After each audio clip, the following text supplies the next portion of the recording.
twongeye kubaha ikaze hano kuri Mombirije TV. Tuje muri wa mwanya mwiza wo kwiga ibyigisho biyobora abakuze kwiga Bibiliya. Tukaba tugeze ku cyigisho cya 7, mukaba muri kumwe nanjye Mugabe Aime Olivier ndetse na mugenzi wanjye Irakoze Daniel. Yego, Irakoze Daniel, tuguhaye ikaze hano kuri Mombirije TV. Yego, tugiye kuganira rero ku cyigisho cya 7. Icyo cyigisho kitubwira ngo iki Daniel? Ni icyigisho kivuga ngo hahirwa abizeye. Yego. Yego, iki cyigisho rero kitubwira ngo hahirwa abizeye. Wenda ku bantu badafite ibi bitabo by'icyigisho, hari amasomo baba baragiye baturangira kugira ngo tube twabasha kuyasoma tujyane n'abari kwiga icyigisho. Ariko mbere yuko wenda tukijyamo cyane, Yego, twabanza tukiragiza Imana, Yego. wabanza ukadusengera. reka twicishije bugufi dusenga Imana. Data mwiza, Mana yacu, twongeye gushima no kuguhimbaza, izina ryawe rihabwe icyubahiro.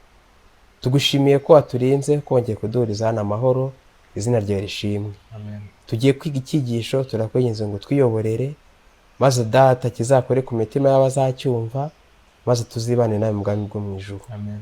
Wino ukomeze kubana natwe mu izina rya Yesu. Amen. Amen. Yego, nk'uko nari ndimo rero mbibabwira, hari ahantu cyangwa se hari amasomo agiye ari muri Bibiliya aho kino cyigisho gishingiye.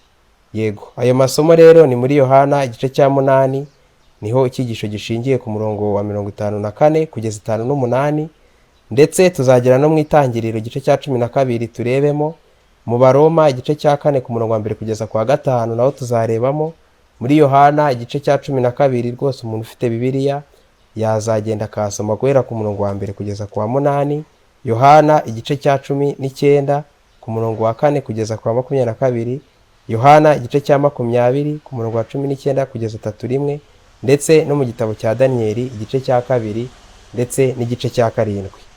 Rero iki cyigisho gifite icyo kwibukwa, turagira ngo banze tubwire icyo kwibukwa cy'iki cyumweru.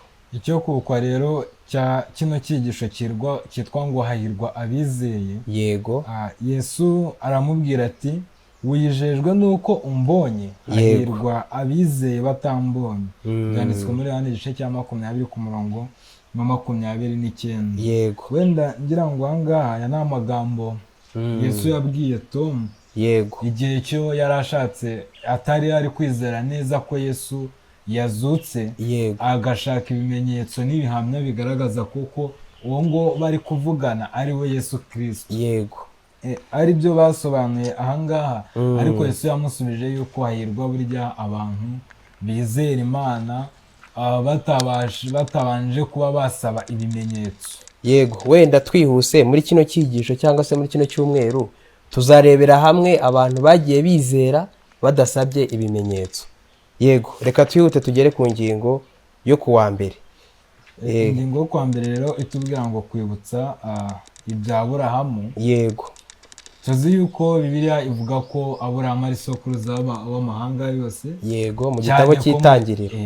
Cyane ko mu bigendanye no kwizera niko tubivuga. Yego. Rero n'ubundi nibyo, Aburahamu ni sekuruza w'abantu bose bizeye Yesu Kristo. Yego. Kubera iki? Yarizeye bimuhaniriza no gukiranuka. Yego. Rero kwibutsa ibya Aburahamu, burya kiriya gihe Yesu yagaragaje yuko Aburahamu nawe yahamije ibyiwe. Yego. Amaze ese yabihamije gute kandi utari uriho? Yego. Yesu rero yabasubije yuko igihe Aburahamu atari yakabayeho, Yesu Kristo yari ariho. Rero mu ibyo Aburahamu yabwiwe gukora byose byerekeranye no kwizera, byose bigaragaza yuko uko kwizera yari afite n'ubundi kwari ukuguhamya neza ibya Yesu Kristo. Yego. Sinzi niba hari ikindi waba warabonye muri iyi ngingo ukakidusangiza. Yego, ni ukuvuga ngo n'ubundi ntabwo ndi bujye kure ibyo wari umaze kutubwira. N'ubundi iki cyigisho kitubwira ngo kwibutswa ibya Aburahamu, ni ukuvuga ngo Aburahamu igitekerezo cye abantu benshi barakiza, abantu bakunda gusoma Bibiliya, yarizeye, yizera iby'Imana imubwiye, nta kindi kimenyetso na kimwe ahawe, ahubwo arabyizera, maze iby'Imana yamubwiye byose bigenda biba, maze uko igitekerezo cyagiye kiba abantu barabizi, maze ibyo bintu bigaragaza ko koko yari yizeye bitewe n'uko yaragiye gutamba umwana we umwe yari afite kandi yari yaramubonye mu zabukuru.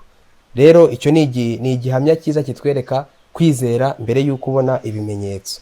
hano hari icyo bagaragaje ngira ngo yego tuzarusheho kucyunguranaho ibitekerezo. Yego. Mu Baroma igice cya 4 ku murongo wa 1 kugera ku wa 5 Pawulo avuga ibyerekeranye nuko kwizera. Yego. None ni muhe buryo Pawulo akoresha iyi nkuru y'Aburahamu kugira ngo agaragaze ukuri gukomeye kw'agakiza kubwo kwizera konyine hatarimo imirimo itegetswe n'amaboko ndetse cyangwa se n'amategeko. Yego. Ni mu buhe buryo iyi mirongo dufasha gusobanukirwa n'igitekerezo kivuga ko Aburahamu ari sekuruza w'ababeshwaho no kwizera? Reka tuzarusheho kubiganiraho neza banabyandika no muri komenti. Yego. Ariko sinagenda ntavuze ko ibi ngibi bigomba kutwigisha yuko kwizera kose kugomba guherekezwa n'amategeko no kubahiriza amategeko y'Imana. Yego. Ntabwo kwizera konyine guhagije kudafite amategeko, none ntabwo amategeko yonyine ahagije adafite kwizera. Yego, n'ubundi hari isomo ribivuga neza muri Bibiliya rivuga ngo kwizera kutagira imirimo kuba gupfuye. Yego, ndumva nibasoma Abaroma igice cya 4 ku murongo wa 1 kugeza ku wa 5 bazarushaho kugenda basobanukirwa. Yego, ku ngingo yo ku wa 2 rero avuga ngo ubuhamya bwa Mariya. No kuvuga ngo uyu Mariya yari umwe mu bavukanaga na Lazaro, ndatekereza ari byo. Yego, igihe rero Yesu yari ari gusangira n'inshuti, igihe hari wari wamwakiriye, yaje kuza guhura na Mariya. Mariya yari yaramukoreye ikintu gikomeye, twarabibonye mu mwigisho yatambutse, aho yari yaramukijije igihe bari bagiye kumwica. Aravuga ati umuntu utarakora icyaha nawe aramutera ibuye, kuko n'ubundi urumva niba yari umusambanyi ntago yisambanyaga, ahubwo yari afite abandi bantu babikoranaga. Rero bituma Yesu atamucira urubanza rwo gupfa, ahubwo aramurokora. Icyo gihe akimara kumukiza, Mariya yahise atekereza ikintu yakorera umuntu umukijije bene ako kageni. Icyo kintu aza gusanga ari ugukora umwaka wose ashaka amavuta yo kuzasiga Yesu ku birenge, nk'ikimenyetso gikomeye nk'uko tuzayibona mu byigisho biri imbere, cyerekana ko umuntu muri kumwe cyangwa se umuntu umwizeye. Rero ubu buhamya ndakeka abantu benshi babuzi bitewe n'indirimbo nyinshi abantu bagiye babiririmbamo, n'abantu bagiye basoma Bibiliya barabizi. Wowe niki cy'ingenzi wakuye muri iyi ngingo? Ahangaha nyisoma iyi ngingo rero, yego, nasanze ari ingingo itangaje cyane, ko bavuga yuko iyo minsi ari iminsi ishyira iya Pasika. Yego. Igihe cyo wabivuzeho ko umwe mu nshuti za Mariya yari yifuje gusangira na Yesu Kristo cyangwa se mu nzu yo kwa Lazaro. Yego. Igihe cyo Yesu Kristo yari agiye gusura Lazaro. Lazaro tubibutsa ko ari wa wundi Yesu yazuye. Yego. Bagiye gusangira ibya Pasika. Rero Mariya kubw'ineza ndetse n'urukundo yagiriye umwami wamukijije, yego, nawe yahamije Yesu Kristo nk'umwana w'Imana ukuraho ibyaha by'abari mu isi. Yego. Ndetse akanatanga n'agakiza. Rero binyuze mu kwizera byatumye ari amavuta burya babivuzeho ko ari ayakoreye umwaka wose, yego, ayasuka ku birenge bya Yesu Kristo, kuko yabonye ko mu biri ku isi byose nta na kimwe yakorera Yesu Kristo uretse kumwegurira umutima we. Biriya byari nk'akamenyetso gatoya kagaragaza ko yanyuzwe n'icyo Yesu Kristo yamukoreye. Yego. Hano barabaje ngo Yesu yari azi ibiri mu mutima wa Mariya. Yego. Ndagira ngo mbwire n'abandi bantu bose badukurikiye, Yesu azi ibiri mu mutima wacu. N'ibyari mu mutima wa Yuda byose yari abizi. Washatse kugaragaza yuko ayo mavuta apfushijwe ubusa. Azi ese hari igihe umuntu yatatekereza ati niba Yesu yari azi ibyari biri mu mutima wa Yuda, kuki atari guhita bihindura ko yari afite ubwo bushobozi, cyangwa se akagira ukundi kuntu abigenza ntakore igikorwa nka kiriya yakoze? Hari umuntu wahita ubyibaza. Uwo muntu abyibajije wamusobanurira iki? Yesu ntabwo atwaza abana igitugu, niyo mpamvu aduha amahitamo yo kugira ibyo dutekereza ndetse no kugira ibyo dushyira mu bikorwa. Rero amahitamo yacu ni ntavogerwa, kabone n'ubwo twaba turi kuganisha ku kibi. Icyakora icyo Yesu Kristo akora ni uko umutima utsinzwe ukamenya ubwo bunyacyaha ufite, awufasha kuhindurira ibyo bitekerezo no kuva muri izo mbaraga z'umubi Satani. Hano bahise bavuga ngo azi n'ibiri mu mutima wawe, ari nabyo nahereyeho. Ni iki uko kuri kwari gukwiriye kukwibutsa cyangwa se kutubwira cyerekeranye n'uburyo dukeneye Kristo ngo nko gukiranuka kwacu guhindura kandi kukaturinda? Yego.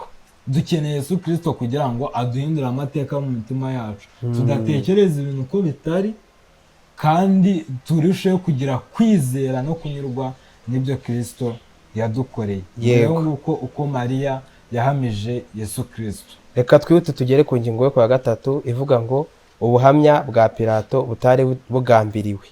Ni ukuvuga ngo ahangaha n'ubundi twihuse, igihe Yesu bamufataga bakamujyana kwa Pilato, Pilato n'ubundi we nta cyaha yamubonagaho, yanabwiraga abantu ko nta cyaha ari kubona kuri Yesu, ariko bitewe no gushaka gushimisha abantu, reka bari ko mbivuga, aravuga ati amahitamo n'aba yanyu, mumukoresha icyo mugenje gute, icyo mushaka. Rero ubu buhamya bwa Pilato n'ubundi yababwiye ko uyu muntu nta cyangize gute, nta cyaha mubonaho. Rero nubwo nta cyaha mubonaho, ndumva twamureka akigendera, ariko abantu baravuga bati nabambwe nabambwe. Pilato rero kuko yashaka gushimisha abantu, yari afite n'ubushobozi bwo kuvuga ati ntakwiriye kubambwa kuko nta cyaha mubonyeho, nimumureke yigendere, kandi akigendera. Ariko kubera gushaka gushimisha abantu, aravuga ati mumukoresha icyo mushaka, ahubwo mumbwire indi mbohe ngera gute, mbabohorera. Rero icyo gihe urumva ko Pilato yagaragaje ubuhamya nubwo butari bugambiriwe, yarabugaragaje. Ndakeka ko icyo gihe mu bantu bari bateraniye hari hose ntihabuze n'abandi bantu bakeya bamenya ko uwo Yesu koko arenganye.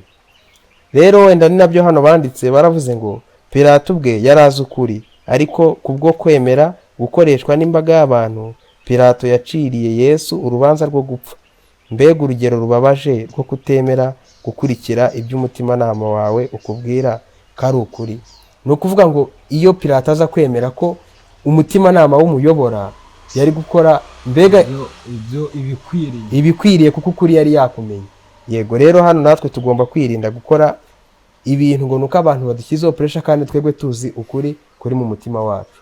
Sinzi niba hari ikindi bakongeraho ngo dukomeze. Icyo nakongeraho ni gitoya cyane kuri ubuhamya bwa Pilato. Yego. Hano babivuzeho mu mbanzirizangingo, aho bagaragaje abantu batandukanye bagiye bahamya Yesu. Yego. Kuko twagiye tubona mu byigisho byatambutse. Yego. Hano bagarutse nabo bwo kuri Pilato. Yego. Mu magambo aboneka muri Yohana igice ni cya 19, Yego, umurongo wa 14, avuga ngo uwo ni umwami wanyu cyangwa se umwami w'Abayuda. Yego. Icyo uwo ni uwanyu.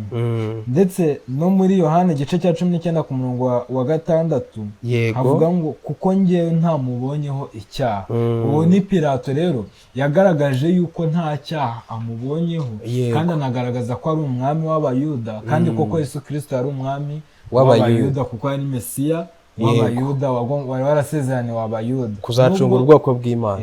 Yego. Nubwo ubu ngubu twese twahawe agakiza kubwo kwizera, ariko hari aho Pawulo yabihamije neza agaragaza yuko mu by'ukuri Abayuda nibo agakiza gaturukamo. Yego.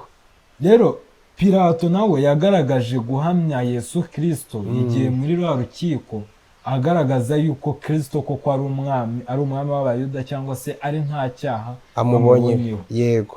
Nibyo nakongeraho. Tujya no ku ngingo ikurikira. Yego, reka tugere ku ngingo yo ku wa 4 yitwa ngo ubuhamya bwa Toma. Ese iyi ngingo niki tubwira? Toma ni ubuhe buhamya yatanze buhamya Yesu?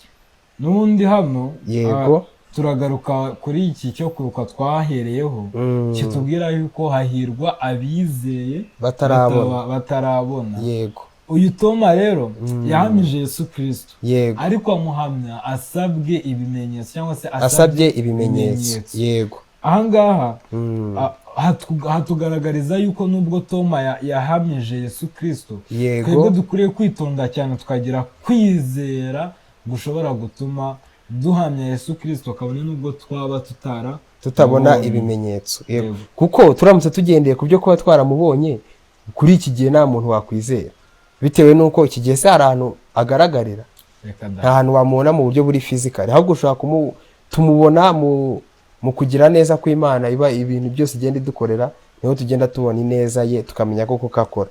Rero natwe tugomba kwizera tudasabye ibimenyetso. Reka tujye ku ngingo yo kwa 5. Imana ari nacyo Imana idusaba yuko dukwiriye kwizera. Yego. Ukwizera dusaba si ukwizera kudafatika cyangwa se kwizera kutagize icyo gushingiyeho, kuko Imana ibibona ibyo dukeneye n'ibidukwiriye, ikadushoboza rero kwizera, ariko bitewe n'imbaraga tubishizemo. hano baravuze Yego. ngo hagize umuntu ubabaza ati kuki wizera Yesu, wamusubiza iki? yego ni ukuvuga ngo hano buri muntu wese afite ikintu yamusubiza, ariko twebwe impamvu twizera Yesu, hari isomo ryo muri rya rivuga ngo kwizera ni ukumenya neza udashidikanya ko ibyo ngibyo byabayeho cyangwa se Bitazabura kubaho. n'ibitaraba bitazabura kubaho. Rero hari ibintu biduhamiriza ko Yesu yabayeho bigatuma tumwizera, hari n'ibindi Yesu yagiye ahanura bigenda bisohora tukagenda tubibona nubwo bitari byagera ku musozo, ariko biriho bituma twizera Yesu. Ni byinshi cyane mu buzima bwacu no kuba turiho gutya, yego ni ibitangaza cyane ku bantu basobanukiwe n'iby'inzira y'agakiza. yego n'ubundi iyi ngingo iravuga ngo ubuhamya bwacu kuri Yesu, ni ingingo yo kwa gatanu. Buri muntu wese rero afite ubuhamya bwe bw'uko yumvise Yesu muri kino gihe turamwumva, ariko ibyo twumva yakoze iyo tubishyizeho no kwizera birahura. Rero buri muntu wese afite ubuhamya bwe yatanga kuri Yesu, nawe ufite ubuhamya bwawe, n'abadukurikiye bafite ubuhamya bwabo, ariko se ni iki cy'ingenzi umuntu yakora muri iyi ngingo?